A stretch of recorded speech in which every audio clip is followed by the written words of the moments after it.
Mesdames et messieurs, bonsoir. Merci d'avoir choisi RTI 1 à la une dès ce 20h.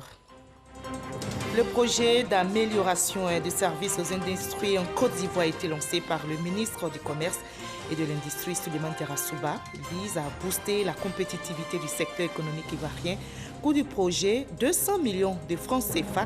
Il est financé par la Banque africaine de développement. Les affectations en ligne des élèves admis en 6e pour la rentrée scolaire 2021-2022 enregistrent des innovations. Cette année, la priorité est accordée aux meilleurs admis au CEPE. La première journée est consacrée aux élèves ayant obtenu au moins 153 points et la deuxième, qui s'étend sur 3 semaines, est réservée à ceux qui ont obtenu au moins 85 points. Le représentant de la Côte d'Ivoire, l'UEMOA, Paul Kofi Kofi, fait le bilan de ses activités impactées par le coronavirus. Le commissaire de l'UEMOA chargé de l'aménagement du territoire, des infrastructures et des transports. Malgré la pandémie, l'Union enregistre des avancées au niveau des projets importants. Après plusieurs reports, le Conseil de paix et sécurité de l'Union africaine se penche sur la situation au Tchad. Les 15 membres du Conseil doivent s'accorder sur la ligne de conduite à adopter vis-à-vis du régime militaire mis en place après la mort du président tchadien Idriss Déby Itno. Soyez les bienvenus sur RTI 1. La Côte d'Ivoire au travail veut booster la compétitivité du secteur économique. Le projet d'amélioration et de services aux industries dans le pays a été lancé par le ministre du Commerce et de l'Industrie, Souleymane Terrasouba. Le projet va coûter 200 millions de francs CFA. Il est financé par la Banque africaine de développement. Dangui. La Côte d'Ivoire mise sur la compétitivité du secteur industriel pour accélérer la transformation structurelle de son économie. Le lancement du projet d'amélioration de services aux industries en Côte d'Ivoire, pas ici, a eu lieu par visioconférence et s'inscrit dans cette dynamique. Doté d'une enveloppe de 200 millions de nos francs, ce projet est le fruit d'un accord de facilité de don de la Banque africaine de développement à la Côte d'Ivoire. Il s'agit à travers ce don de permettre en fait d'avancer sur différentes études, portant notamment sur l'étude de faisabilité concernant la zone industrielle d'Assouba, dans la région d'Aboisseau, et également de faire les études monographiques de la zone industrielle de San Pedro, et en troisième point, de travailler surtout sur la mise en place d'un fonds de développement industriel. Le projet d'amélioration de services aux industries en Côte d'Ivoire, pas ici, va durer 24 mois et vise à booster la compétitivité du secteur industriel. La patience est un chemin d'eau. Dans un mois, les problèmes d'eau dans certains ménages seront définitivement réglés. C'est l'assurance en tout cas donnée par le ministre de l'Hydraulique. Laurent Tchagba vient de rencontrer les populations de la commune d'Anyama, notamment celles des quartiers Belleville et Plateau, confrontées à un manque d'eau depuis plusieurs mois. En attendant la fin des travaux entrepris, des camions-citernes alimentent les foyers. Patricia Oumouitia. Quartier Belleville dans la commune d'Anyama, ici, les populations sont au quotidien confrontées au manque d'eau potable depuis plusieurs mois. Une situation qui arrange bien les revendeurs d'eau, selon la présidente des femmes du quartier Belleville. Nous achetons l'eau avec les revendeurs. Ils nous donnent 10 bidons à 2000 francs. Là, c'est pour ceux qui sont dans les maisons basses.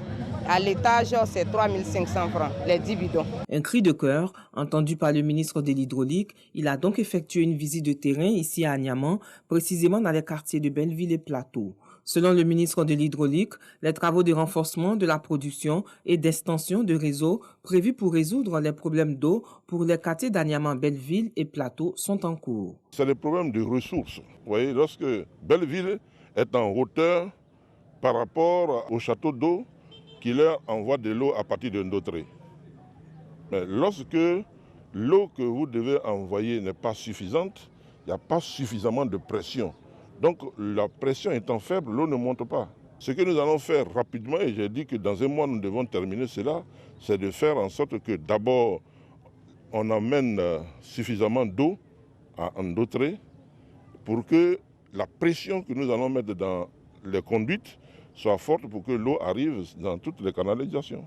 En attendant la fin des travaux, le ministre a instruit le comité de crise afin que chaque jour, les populations soient ravitaillées en eau à partir de camions-citernes. Les populations ont vraiment apprécié cette démarche et ils n'ont pas manqué de traduire leur reconnaissance au ministre pour tous ses efforts. Le ministre de l'Hydraulique poursuit sa tournée dans d'autres communes du district d'Abidjan. Voilà, démarche appréciée puisque l'eau est source de vie. D'ailleurs, ne devrait pas manquer, même en temps de pandémie de Covid-19. Ce virus qui impacte tous les secteurs d'activité a été évoqué par le représentant de la Côte d'Ivoire à l'UEMOA. Paul Kofi a fait le bilan de ses activités. Le commissaire de l'UEMOA chargé de l'aménagement du territoire, des infrastructures et des transports. Malgré la pandémie, l'Union a enregistré des avancées au niveau des projets importants. Sidonie Davila. Dans l'espace UEMOA, 95% du trafic aérien était à l'arrêt au plus fort de la crise du coronavirus, quand le transport routier était réduit de 75%. Il fallait éviter cette hémorragie, sans oublier les phénomènes sociaux comme le chômage, etc., etc. Donc les États ont demandé à ce qu'on intervienne. Nous avons donc procédé à un examen de la situation et aussi à proposer un protocole. C'est ce que les pays aujourd'hui appliquent. Quand vous quittez un pays que vous allez vers un autre, il y a des tests à faire, il y a des comportements à avoir, que ce soit pour le voyageur et pour la compagnie, mais aussi dans les aéroports. Et donc nous avons harmonisé cela et ça a permis la réouverture des frontières. Si la crise sanitaire qui perdure a réussi à freiner le transport et même ralentir les activités de l'organisation dans leur ensemble, elle ne stoppe pas pour autant les projets d'envergure. En termes d'aménagement du territoire, au cours du mois de septembre, le schéma de développement régional, qui est un schéma d'aménagement du territoire, ce qu'on appelle le SDER, a été donc validé, adopté par le Conseil des ministres. Et puis nous avons aujourd'hui des instruments qui ont été élaborés. Nous avons un atlas régional qui est mis à disposition des États. Cet atlas est prêt, il est renouvelé tous les 2 ans. Et nous avons un projet d'importance sur le logement abordable. C'est-à-dire, ce qu'on appelle logement abordable, c'est le logement pour des personnes à revenus modestes, où on a un logement moyen qui est entre 7 et 15 millions. Du côté du trafic de la voie ferrée et de l'autoroute Abidjan-Ouaga, les choses sont au ralenti. L'autoroute Abidjan-Ouaga est aujourd'hui arrivée à Bouaké. Et il reste 2 choses. Il reste le tronçon Bouaké, frontière Burkina. Et puis nous avons du côté donc, du Burkina, du Ouaga, à la frontière Côte d'Ivoire. Face aux menaces sécuritaires liées aux crimes transfrontaliers, aux attaques terroristes, au trafic illicite de migrants, l'UEMOA mène des actions concertées avec d'autres organisations de la sous-région. La Côte d'Ivoire étant la locomotive de la zone UEMOA, Paul Kofi invite les opérateurs économiques ivoiriens à ne pas s'enfermer dans leur tour d'ivoire, mais à penser investissement. Malgré les effets néfastes de la crise à coronavirus sur les activités de l'UEMOA, les économies des États membres sont restées résilientes dans l'exécution des projets. La commission de l'administration territoriale, des infrastructures et des transports, dont Paul Kofi a la charge, elle maintient le cap. Et oui, la crise sanitaire n'arrête pas du tout le travail. La direction des orientations et des bourses vient de lancer la campagne des affectations en ligne des élèves admis en 6e pour la rentrée scolaire 2021-2022. Cette année, la priorité est accordée aux meilleurs admis au CEPE. L'affectation en ligne sera consacrée pour la première journée aux élèves ayant obtenu 153 points et plus. Et pour ceux ayant obtenu 85 à 152 points, leur affectation se fera à partir de la 2e journée et sur 3 semaines. Logoretti Francoadio. Choisir l'établissement d'accueil pour les élèves admis en classe de 6e, c'est possible par SMS depuis 2018. La tutelle, soutenue par la Banque mondiale, décide d'améliorer l'outil. Il suffit d'envoyer DOB au 99 91 en suivant les instructions.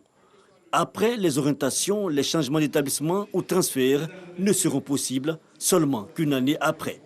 Il suffit pour le parent, par son téléphone portable, partout où il se trouve, d'affecter son enfant dans l'établissement de son choix. Il envoie juste des SMS, au maximum 10, pour 5 minutes, et en 5 minutes, il a fini d'affecter son enfant dans l'établissement de son choix. Il faut que le parent ait le matricule de son enfant, qu'il sache combien de points son enfant a eu. L'établissement, il doit l'envoyer, surtout dans quelle commune, ainsi de suite. Donc, c'est des éléments primordiaux pour que le parent puisse affecter efficacement son enfant. Pour l'année scolaire 2021-2022, le choix des affectations se fera en 2 phases. Sur les 3 semaines dédiées au choix des parents, la première journée sera consacrée uniquement aux élèves admis en 6e ayant obtenu 153 points au moins à l'examen du CEPE. Ensuite, viendront ceux ayant obtenu au moins 85 points à l'examen du CEPE. C'est un projet qu'on a mis en place pour permettre aux parents d'affecter eux-mêmes les enfants dans l'établissement de leur choix. Parce qu'il a été constaté, après la publication des résultats de la CNO, qui est la Commission nationale d'orientation, il y a beaucoup de réclamations faites par les parents. Alors pour mettre fin à ces réclamations et permettre à l'entrée de se dérouler à la bonne date, nous avons imaginé ce projet pour que chaque parent soit entièrement responsable du choix de l'établissement qui doit accueillir son enfant. Le défi, c'est de réaliser 100% de taux d'affectation, de sorte qu'aucun élève ne soit en marge de ce processus. Jusqu'au 5 juin, date de clôture de cette période de sensibilisation, des délégations de la DOB rencontreront les communautés éducatives dans les différentes directions régionales. Lancée depuis 2018, l'orientation en ligne a enregistré un taux d'exécution de 85% en 2019 et 90% en 2020. Et en marge de cette campagne s'est tenue une rencontre entre des femmes leaders d'organisations féminines et la ministre de la Femme, de la Famille et de l'Enfant. Au cours de cette réunion de prise de contact, Nasseneba Touré a évoqué le concept de femmes championnes issues des régions de notre pays. Patricia Omouetia nous en dit plus. La ministre de la Femme, de la Famille et de l'Enfant a effectué une rencontre d'échange avec les organisations des femmes pour la promotion du genre. Au cœur des échanges, les enjeux de l'égalité entre l'homme et la femme et la promotion politique et sociale de la femme. Une initiative qui a réjoui les organisations féminines. Nous avons créé un réseau de femmes agricultrices du vivrier. Nous voulons mettre en place un marché de gros autour de toutes ces productions. Une femme, quand elle perd son époux, tout le monde est autour d'elle dans les premiers instants et après elle est laissée pour compte. Et la Fondation travaille principalement sur la question des veuves. Dans cette perspective, la ministre a affiché sa disponibilité à s'investir aux côtés des organisations féminines sur tout ce qui porte à la promotion politique, économique, sociale et culturelle des femmes. Notre partenariat sera de mener ensemble sur le terrain des actions concrètes, concertées et intelligentes avec au bout de résultats patents. J'ai à cœur de mener l'autonomisation des femmes et des jeunes filles pour qu'ensemble nous contribuions à éliminer la pauvreté féminine qui est un véritable frein au développement des familles dans notre pays. La ministre Nasseneba Touré se dit déterminée à relever le défi lié à la promotion, à l'autonomisation de la femme et à la protection de l'enfant. Et la lutte contre la malnutrition s'intensifie, notamment dans le sud Comoé, après l'installation des comités régionaux des régions de l'Agnébi, Tiassa, Lamé, le Kabadougou et le Bafing. Le secrétariat exécutif du Conseil national pour la nutrition, l'alimentation et le développement de la petite enfance est à Boisseau pour installer un autre comité et l'objectif est le même, renforcer la sécurité alimentaire et créer un environnement favorable à la nutrition et au développement de la petite enfance. Astou Touré. Ce comité piloté par le préfet de région est une plateforme multisectorielle nationale et se décline en plusieurs axes, notamment la promotion de bonnes pratiques nutritionnelles et des mesures préventives, le renforcement de la sécurité alimentaire et à la création d'un environnement favorable à la nutrition et au développement de la petite enfance. La malnutrition est un problème d'abord rural. Elle est plus rural que urbain. C'est pour ça que nous demandons l'implication des préfets de co-préfectorales, l'implication des chefs religieux coutumiers, l'implication des chefs communautaires, des leaders de jeunes, d'opinion, de femmes. Avec l'engagement du gouvernement, nous pensons que dans quelques petites années, nous allons bouter la malnutrition hors de notre pays, la Côte d'Ivoire. La situation nutritionnelle au niveau national demeure précaire. 66,4% des femmes de 15 à 49 ans souffrent d'anémie et plus de 25% d'enfants de moins de 5 ans également. Ajoutez à cela les problèmes de surpoids, d'obésité, de malnutrition chronique avec 800 000 enfants impactés. Guide en mai, les préfets de région et les préfets départementaux se disent prêts à aller au combat contre la malnutrition. Le comité régional et tous ses membres, nous sommes là dans la position de soldats pour lutter contre la malnutrition. C'est ce que nous entendons faire, des instructions contenues dans le guide que nous avons reçu. Créé le 26 juin 2019, le Conseil national pour la nutrition, l'alimentation et le développement de la petite enfance est une entité rattachée à la primature. Il entend impacter les 31 régions afin de faire de la malnutrition en Côte d'Ivoire un vieux souvenir.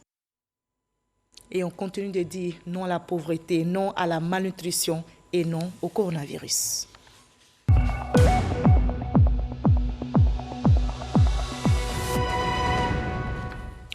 Attention, le coronavirus continue de circuler. Ce vendredi 14 mai, on dénombre en Côte d'Ivoire 15 cas positifs sur 1126 échantillons prélevés, soit 1,3% de cas positifs, 29 nouvelles guérisons. Malheureusement, un décès enregistré ce jour, 234 cas actifs, 301 497 personnes vaccinées. Faisons-nous tous vacciner, préservons notre santé et celle des autres en observant les gestes barrières. La lutte s'accentue dans notre pays. Les maires sont sollicités pour sensibiliser les populations afin qu'elles se fassent vacciner contre le coronavirus. Le ministre de la Santé, de l'Hygiène publique et de la couverture maladie universelle a échangé avec les élus locaux aujourd'hui. Ils sont invités à s'impliquer dans la campagne en sensibilisant leurs administrés sur les avantages du vaccin afin de stopper la propagation de ce virus mortel. Grâce Kanto. Le ministre de la Santé, de l'Hygiène publique et de la couverture maladie universelle compte sur les élus locaux pour vulgariser et intensifier la campagne de vaccination contre la COVID-19. Pour Pierre Demba, pour la réalisation de l'objectif de l'immunisation du pays avant la fin de l'année, il faut un total de 6,5 millions de personnes vaccinées. Pour l'heure, moins de 300 000 personnes ont reçu leur dose vaccinale à la date du 13 mai. En intensifiant la campagne de sensibilisation pour amener nos populations à aller vers les centres de vaccination, en organisant au mieux dans la proximité les campagnes de vaccination, en mettant à disposition auprès des zones donc, de rassemblement des populations comme les marchés, dans les lieux religieux, dans les centres sportifs, les centres de vaccination, nous voulons toucher le plus grand nombre. Une vision à laquelle adhère l'Union des villes et communes de Côte d'Ivoire UVICOSI qui compte multiplier ses actions sur le terrain. Nous sommes aujourd'hui face à une belle opportunité. Le vaccin est là pour renforcer notre système immunitaire. C'est pourquoi nous passerons partout pour faire de la sensibilisation, pour amener tout le corps social à se faire vacciner. Il est important que nous puissions reprendre nos habitudes. Nous avons besoin de revivre ensemble, de retrouver notre joie de vivre. Et pour ce faire, il nous faut faire le vaccin. Abidjan étant l'épicentre de la maladie, 63 sites de vaccination ont été installés. Selon le ministre Pierre Demba, la Côte d'Ivoire a reçu 554 000 doses de vaccins, dont la période de validité s'achève en juin prochain. Le pays fait partie des premiers États africains à en bénéficier. La campagne de vaccination contre le coronavirus se poursuit. Les populations sont invitées à se rendre dans les centres pour bénéficier de ce vaccin. À Ara, par exemple, la ministre des Arts et du Spectacle mène campagne. Arlette Badou-Nguessan appelle toutes les populations à se faire vacciner. Serge Koléa. À Ara, Arlette Badou-Nguessan se met en première ligne de la campagne de vaccination contre la COVID-19. Selon les recommandations et directives du président de la République, la ministre de la Culture et de l'Industrie des Arts et du Spectacle a visité le centre équipé de la commune pour accueillir les populations.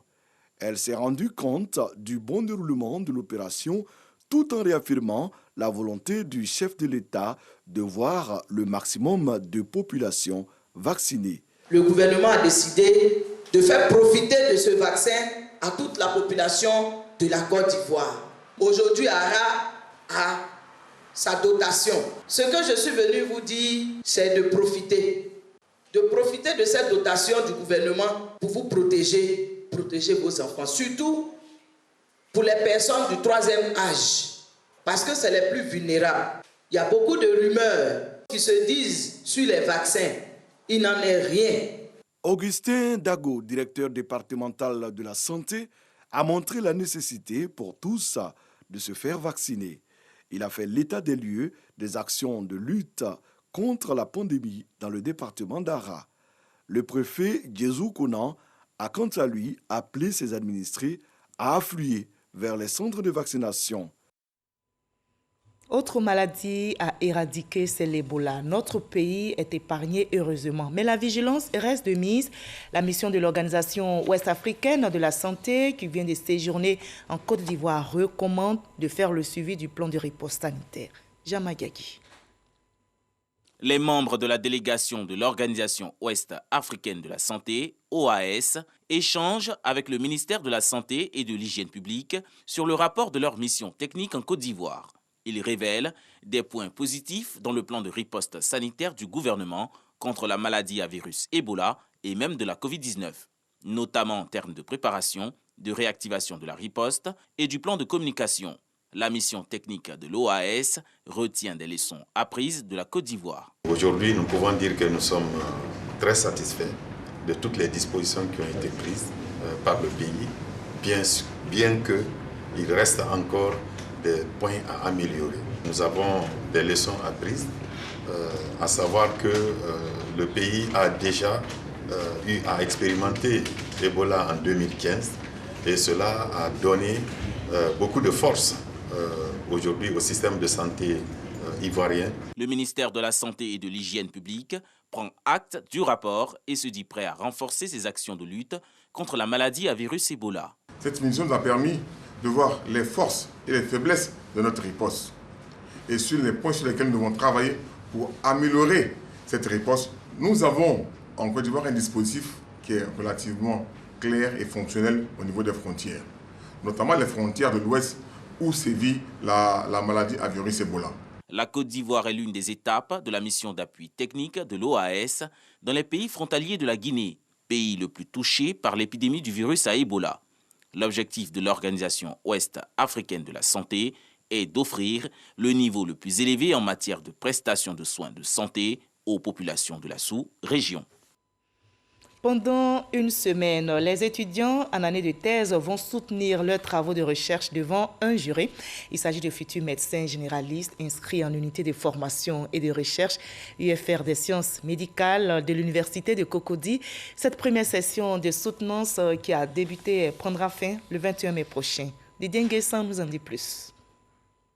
141 impétrants de la faculté des sciences médicales de l'université Félix Houphouët-Boigny soutiennent leur thèse. Une première session de soutenance rendue possible grâce à la commission de thèse composée de 18 enseignants-chercheurs de rang A qui ont mis en pratique plusieurs réformes. Le premier défi étant d'améliorer la qualité des thèses d'exercice produites, répondre à l'épineux problème qui se posait au décanat, à savoir la massification des étudiants inscrits en instance de thèse. Avec une grille d'évaluation rigoureuse, l'UFR des sciences médicales veut mettre à la disposition des Ivoiriens des médecins de qualité, de quoi satisfaire le ministère de l'Enseignement supérieur et de la Recherche scientifique et celui en charge de la santé. Cette stratégie de soutenance massive participe effectivement à cette continuité pédagogique. Et ensuite, cette activité elle est importante car elle permettra de mettre sur le marché des médecins de qualité, cela pour le bien-être des populations de la Côte d'Ivoire. C'est plus de 883 milliards d'investissements qui sont en cours et la première phase nous permettra de mettre à disposition dans les prochains jours des CHU à Bobo, à Korogo, à Boasso, à Yamsokro, à Zopé et j'en passe, illustrant cette volonté d'améliorer les conditions de travail du personnel médical. Des cadres de haut niveau, en quantité, en qualité, aussi bien pour le secteur public que pour le secteur privé dans le système de santé de notre pays. Avec la réforme LMD, la durée des études à la faculté de médecine est passée de 8 à 7 ans. Cependant, l'UFR ne forme que des médecins généralistes. La République ne les oublie pas. Elle est solidaire des victimes de l'incendie déclenché dans la commune de Yopougon, au quartier Sikoji, Saint-André. Les 6 familles sinistrées ont reçu la visite de la ministre de la Solidarité et de la lutte contre la pauvreté ce 14 mai. Miss Belmond Dogo, accompagnée du maire de la commune, Gilbert Kafana Koni, est allée exprimer le soutien, le réconfort du gouvernement victime. Jamagagi. Yopougon Sikoji, Saint-André. C'est dans un quartier encore sous le choc que la ministre de la Solidarité et de la lutte contre la pauvreté, Miss Belmond Dogo, arrive sur les lieux de l'incendie qui a ravagé le dit quartier. Accompagnée du maire Kafana Kone, elle découvre les décombres des 6 habitations et des dizaines de commerces détruits par ce sinistre. Les victimes, au cours des échanges avec les autorités, ont fait part de leurs doléances et sortent satisfaits de la rencontre. Ça nous fait plaisir que nous soyons assistés. Ça nous réconforte un peu. Nous souhaitons la réhabilitation des bâtiments. Parce que vous voyez, tel que ça y est, il y a certains qui sont obligés de dormir à l'intérieur puisqu'ils n'ont plus d'autres endroits pour dormir. Nous croyons que cela va continuer ainsi et que les propos qu'ils ont tenus devant nous ce matin seront tenus. Nous avons foi parce qu'on les a vus ce matin. D'abord, c'est de pouvoir établir les listes des différentes familles qui sont sinistrées et faire un regroupement de personnes pour qu'on puisse se retrouver en temps utile au débat des questions qui nous concernent, concernant le sinistre, et puis voir de façon collégiale les doléances que nous pouvons porter au gouvernement. La ministre Belmond Dogo a apporté au nom du gouvernement sa compassion aux 6 familles sinistrées et a promis répondre à leurs préoccupations. Nous sommes venus vous dire Yako, mais dire aussi merci à la mairie de Yopougon qui, dès les premières heures de cet incendie, était à vos côtés. Vous avez fait des doléances. Nous avons entendu vos doléances.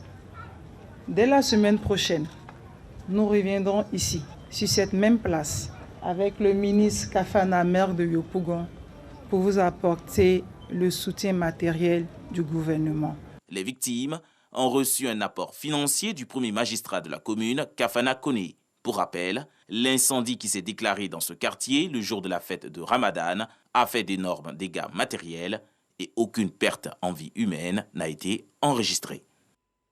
Et courage à tous les sinistrés. Sur le terrain politique, c'est autour de la Côte d'Ivoire solidaire que les jeunes cadres du RHDP se sont rencontrés à Yamoussoukro. Tous les délégués de cette structure ont pendant 3 jours mené des réflexions sur les actions à mener sur le terrain pour promouvoir cette Côte d'Ivoire de paix et de vivre ensemble. Alexis Ouedraogo. Le jour venu. Durant 3 jours, le réseau des jeunes cadres du RHDP a planché sur plusieurs thématiques à travers cet atelier. Objectif, renforcer la position de l'association autour du parti. Pour Ali Ouattara, il est indéniable pour l'association de marquer un arrêt pour réfléchir et se donner des orientations solides. L'atelier devrait permettre de surmonter les difficultés à venir en rehaussant l'image du mouvement au sein du parti. Et plus loin, l'ambassadeur de la Côte d'Ivoire au Royaume-Uni a officiellement présenté sa lettre de créance à la reine Elisabeth II. L'ambassadeur a eu un entretien avec la souveraine britannique par visioconférence. La relation d'amitié et de coopération qui lie les 2 pays depuis le 12 octobre 1961 a été évoquée. Ahmed Traoré, Didier Nguessan. Arrivé à Londres le 6 août 2020 pour y prendre ses fonctions, l'ambassadeur Amani Sarah a présenté ses lettres de créance à Sa Majesté la Reine Elisabeth II, reine du Royaume-Uni, de Grande-Bretagne et de l'Irlande du Nord. Cette cérémonie solennelle qui marquait le début de la reprise des activités officielles de la reine après les obsèques de son illustre époux, son Altesse royale, le prince Philippe Mountbatten, s'est tenue au château de Buckingham Palace et s'est déroulée par visioconférence en raison du contexte de la crise sanitaire de la COVID-19. À l'issue du cérémonial de présentation des lettres de créance, l'ambassadeur a eu un entretien avec la souveraine britannique au cours duquel elles se sont félicitées de la riche relation d'amitié et de coopération qui lie le Royaume-Uni et la Côte d'Ivoire depuis le 12 octobre 1961, date d'établissement des relations diplomatiques. L'ambassadeur a informé la reine de l'évolution de la situation politique, économique et sociale en Côte d'Ivoire, marquée par le retour à la paix sociale avec la participation de l'ensemble des partis politiques significatifs aux dernières élections législatives. Au regard des riches potentialités dont regorgent les deux pays, les deux parties ont souligné la nécessité de poursuivre les efforts réciproques afin de renforcer les relations dans les domaines politiques, économiques, commerciaux, éducatifs et culturels. Sur le continent africain, après plusieurs reports, le Conseil de paix et sécurité de l'Union africaine se penche sur la situation au Tchad. C'est donc ce vendredi 14 mai. Les 15 membres du Conseil doivent s'accorder sur la ligne de conduite à adopter vis-à-vis du régime militaire mis en place après la mort du président tchadien Idriss Déby Itno. L'UA est divisé. D'un côté, on a les tenants d'un accompagnement de la transition, moyennant quelques conditions comme l'engagement ferme des militaires et qu'ils cèdent bien le pouvoir aux civils au bout de 18 mois, comme ils l'ont promis. De l'autre côté, il y a ceux qui veulent une application stricte d'un principe sacré de l'Union africaine qui veut qu'en cas de coup d'État, un pays doit être suspendu automatiquement.